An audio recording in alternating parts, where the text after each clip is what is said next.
Top diplomats of South Korea and the United States met in Washington, D.C. to discuss tariff issues, as well as the implementation of agreements outlined in the joint summit fact sheet, signed by the two countries' leaders in November. Trade Minister Yo Han-gu, who was also in Washington for tariff talks, said he believes the Trump administration is weighing whether to officially publish Trump's announced tariff hikes on South Korea in the Federal Register. The United States says it shot down an Iranian drone that approached an American aircraft carrier in the Arabian Sea. This comes as the U.S. continues to build up a military presence in the region, amid heightened tensions between Washington and Tehran, and as the two countries prepare to resume nuclear talks in Istanbul this week. Hello and welcome to our noon edition of Arirang News. We begin today with a meeting between the South Korean foreign minister and his U.S. counterpart in Washington, D.C. as Seoul works to reverse the U.S. tariff hikes on Korean products. Foreign Minister Cho vowed to quickly implement the terms of the trade and investment deal agreed when the two countries' leaders met late last year. Our Park Jun-an has the latest. South Korean Foreign Minister Cho Hyun met with U.S. Secretary of State Marco Rubio at a closed-door meeting in Washington, D.C. on Tuesday. This comes as the Korean government seeks to resolve issues after U.S. President Donald Trump warned that tariffs on Korea would be hiked from 15% to 25%, citing delays in the National Assembly's passage of legislation needed to implement last November's bilateral trade and investment deal. After the meeting, South Korea's foreign ministry said that Minister Cho Hyun urged Secretary Rubio that there will be swift and substantive implementation of the November joint fact sheet, especially in nuclear energy, nuclear power submarines, and shipbuilding. He also explained Seoul's efforts on tariff agreements and U.S.-bound investments and proposed continued diplomatic support for smooth trade talks. Both ministers agreed to implement security commitments to build positive momentum and maintain close coordination on North Korea issues and regional stability. The U.S. State Department also released a statement emphasizing the enduring strength of the two countries' alliance and said both sides discussed advancing bilateral cooperation through a forward-looking agenda aligned with recent summits between Presidents Trump and Yi. Secretary Rubio also thanked Korea for its leadership in developing secure, resilient, and diversified critical minerals supply chains. The deployment of high-level trade figures to the U.S. reflects the deep concerns in Korea over tariffs, which could disrupt operations at Korean companies. Park Jun-an, Arirang News. Meanwhile, South Korean Trade Minister Yo Han-gu said he believes the Trump administration is weighing whether to officially publish planned tariff hikes on South Korea in the U.S. Federal Register. Yo told reporters ahead of his return to South Korea on Tuesday local time that Seoul is committed to existing bilateral agreements with the U.S., following talks with key government, congressional, and industry figures on the issue. He also said he held closed-door meetings with around 20 U.S. lawmakers, where he outlined legislative steps to support U.S. investment and stressed that bilateral commitments, including in non-tariff areas, are being upheld. The trade minister had been in Washington since Friday of last week for a series of meetings seeking what he called a mutually beneficial resolution to the latest trade tensions. The Korean government has made it official that there will be no further extensions to the temporary tax break for multiple homeowners beyond May 9th, though a grace period of up to 6 months may be granted in certain cases given the tight deadline. Our Blue House correspondent Yoon Jung-min reports. Employing all available tools to tamp down high home prices in the capital area. That was the key message from President Lee Jae-myung at Tuesday's weekly cabinet meeting, as he also called for thorough measures. 대한민국의 부동산 이 문제는 정말 이 사회 발전을 통째로 가로막는 아주 암적인 문제가 됐어요. 부동산 거래하는 사람이 나쁘다는 얘기 아닙니다. 그건 시스템이 사회가 그렇게 허용하니까 그렇게 하는 거예요. 정책의 신뢰, 안정성이 꼭 담보돼야 되겠다. The administration plans to end the grace period for the heavy capital gains tax on multiple homeowners as scheduled on May 9th, with no additional extension. Given the tight deadline, the government is looking to allow the temporary tax break to stay in place for up to 6 months for homeowners who signed a contract before or on the deadline. For 3 areas in Gangnam as well as Seongsan, we are reviewing a grace period of up to 3 months so that people can settle final payments or conclude ownership registration. For newly designated speculative zones, up to 6 months. The president appears to have in mind those who oppose or compare home prices with stock prices, urging that a distinction be made between an investment that helps the economy and one that harms it, in particular, people who don't have a home. 집값과 주가를 같은 선상에 놓고 판단하면 안 된다. 저는 이게 좀 모르면 그런 생각을 할 수도 있는데 최소한 사회의 지도적 입장에 있는 사람들이 그렇게 얘기를 하거나 또는 그런 식으로 선동하는 것은 참 옳지 않다. Home prices have been the main topic in a series of recent social media posts by the president, showing his strong determination to address the chronic issue that is often deemed sensitive. Yoon Jung-min, Arirang News. Meanwhile, South Korea's foreign reserves declined for the second consecutive month in January as authorities continued efforts to stabilize the weakening Korean won amid rising exchange rate pressures. The Bank of Korea said this morning that reserves stood at $425.91 billion at the end of January, down $2.15 billion from December. The central bank mainly attributed the drop to market stabilization measures, including foreign exchange swaps with the National Pension Service. Now, this follows December's decrease of $2.6 billion, which marked the first decline in 7 months after 6 straight months of gains. As of late December, South Korea ranked 9th globally for foreign reserves. The Lee Jae-myung administration has put its ambitious blueprint for peaceful coexistence on the Korean peninsula down on paper. Our correspondent Oh Soo-young reports. South Korea aims to institutionalize peaceful coexistence with North Korea and pursue a nuclear-free peninsula as the Lee Jae-myung administration's official policy on Pyongyang. On Tuesday, the Unification Ministry released its first full-fledged policy booklet under the incumbent administration, outlining Seoul's position and goals on inter-Korean relations. The policy aims to first institutionalize peaceful coexistence between the two Koreas, build foundations for joint growth, and achieve a peninsula without war and nuclear weapons.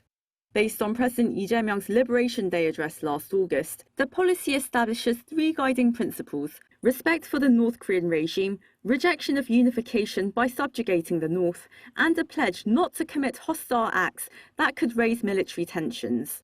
Seoul further sets out 3 main strategies, calling for mutually beneficial inter-Korean exchanges and cooperation, efforts to normalize North Korea's ties with the international community, and practical approaches towards a nuclear-free peninsula.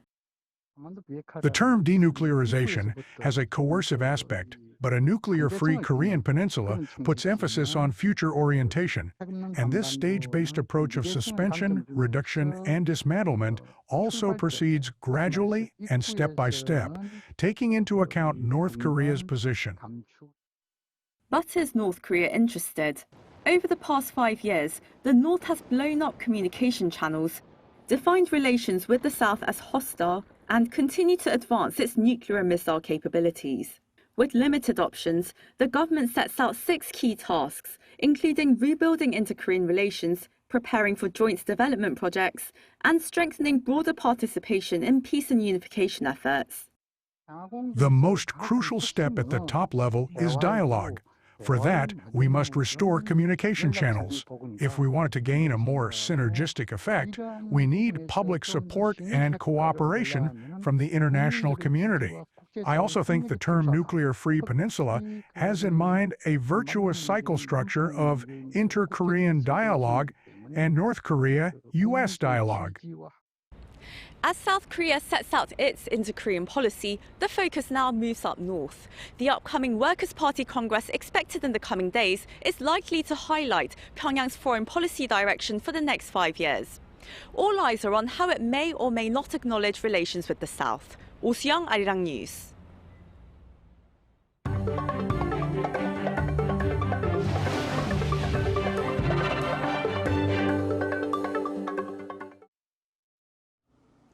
A U.S. fighter jet has shot down an Iranian drone near an American aircraft carrier in the Arabian Sea as tensions with Tehran remain high. The incident comes just days before the U.S. and Iran are set to resume nuclear talks in Istanbul. Our Lee Seung-jae has more. The U.S. military says it has shot down an Iranian drone that approached one of its aircraft carriers in the Arabian Sea, in the latest sign of rising tensions between Washington and Tehran. According to U.S. Central Command, the incident happened on Tuesday when an Iranian Shahed 139 drone flew toward the USS Abraham Lincoln with what officials described as unclear but aggressive intent. The drone was ultimately downed by an F-35C fighter jet operating from the carrier. A spokesperson for U.S. Central Command said the action was taken in self-defense to protect the ship and its crew, stressing that the drone's approach posed a potential threat. The encounter comes at a sensitive diplomatic moment. Iran and the U.S. are preparing to resume nuclear talks in Istanbul on Friday, as both sides attempt to revive negotiations over Iran's nuclear program. U.S. President Donald Trump has signaled a tough stance ahead of those talks. He warned that with American warships moving closer to Iran, bad things would probably happen if no agreement is reached. The deployment of the Abraham Lincoln Carrier Strike Group has expanded Washington's military presence in the region and increased the president's range of options should tensions escalate. Meanwhile, Israeli Prime Minister Benjamin Netanyahu expressed skepticism about Tehran's intentions. In talks with U.S. Special Envoy Steve Witkoff on Tuesday, Netanyahu said Iran has repeatedly shown that its promises cannot be trusted and suggested any future deal should be viewed cautiously. Observers say the upcoming talks in Istanbul could be critical in determining whether tensions ease or move closer to confrontation. Lee Seung-jae, Arirang News. The Seoul Fashion Week returns for its 2026 fall-winter season at Dongdaemun Design Plaza with a more focused format that brings together runway shows, presentations, and business programs under one roof. Our Cho Young-eun was there. Korean fashion drew large crowds and global attention as enthusiasts and industry insiders filled Dongdaemun Design Plaza to catch the latest trends. The 2026 Fall-Winter Seoul Fashion Week kicked off on Tuesday and runs through Sunday at DDP, featuring a total of 15 runway shows and 9 presentation events from 24 participating brands.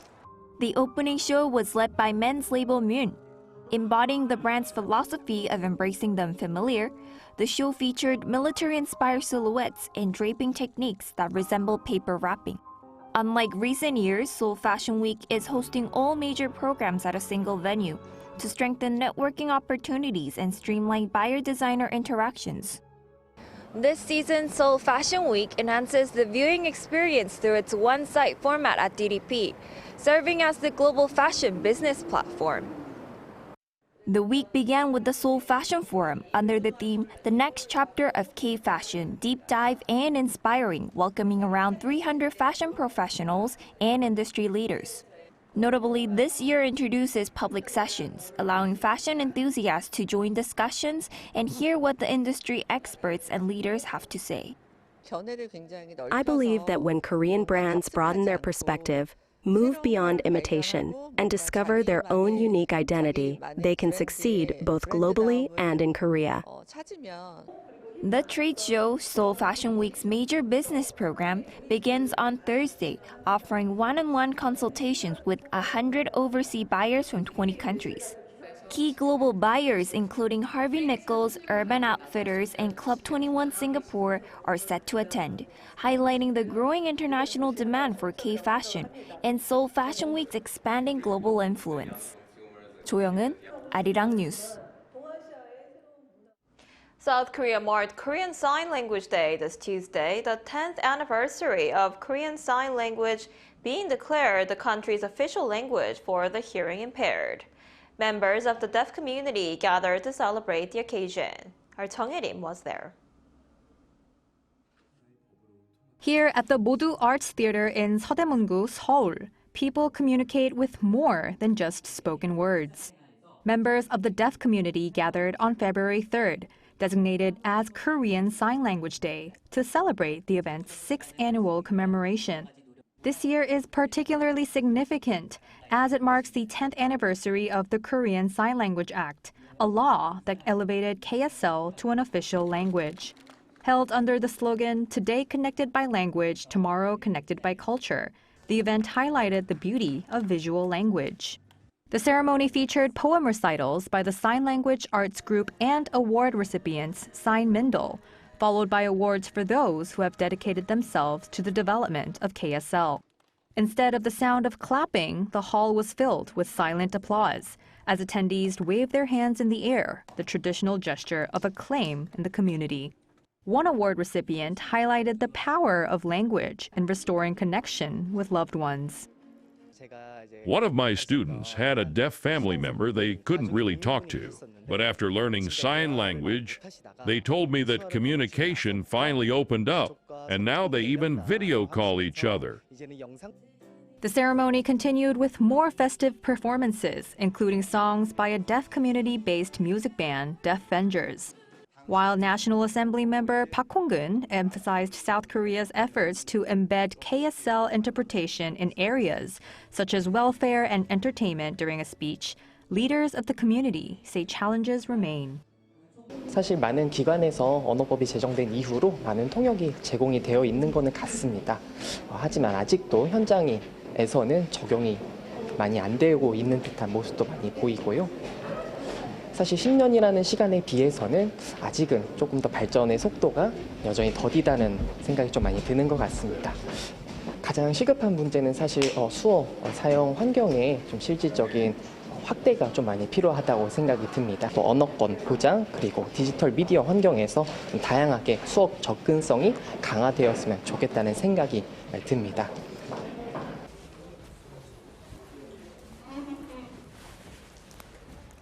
That just meant congratulations on Korean Sign Language Day.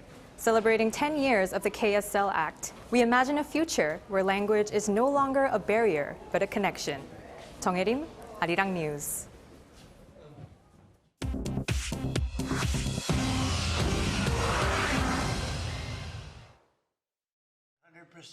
This is the world now, bringing you everything you need to know from around the globe.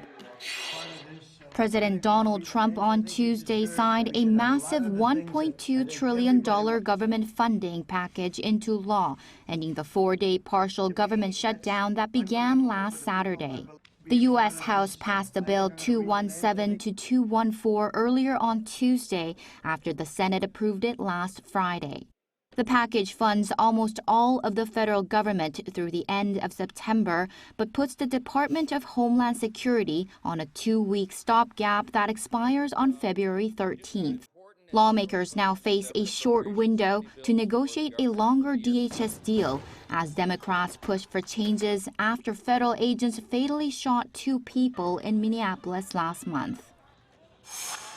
Former President Bill Clinton and former Secretary of State Hillary Clinton have agreed to testify later this month in a congressional investigation into late sex offender Jeffrey Epstein. House Oversight Committee Chairman James Comer confirmed on Tuesday that the Clintons will sit for transcribed, filmed depositions on February 26th and 27th. The agreement effectively pauses a looming contempt of Congress vote that could have led to criminal charges against the couple. NASA has delayed its mission to fly astronauts around the moon after hydrogen leaks disrupted a fueling test. Engineers at the Kennedy Space Center in Florida detected the leaks during a wet dress rehearsal, a final pre-launch simulation of the massive Space Launch System rocket. This technical failure forced launch controllers to halt the countdown with just 5 minutes remaining. The delay pushes the launch date back to at least March 6th. Spanish Prime Minister Pedro Sanchez has announced plans to ban social media for children under the age of 16 to combat, quote, the digital Wild West. Speaking at the World Government Summit in Dubai on Tuesday, Sanchez also vowed to introduce legislation that would hold tech executives criminally liable for failing to remove harmful or illegal content and would criminalize manipulating algorithms to amplify illegal content. The proposal still needs parliamentary approval, with the legislation process set to begin next week. Chu Ji-han, Arirang News.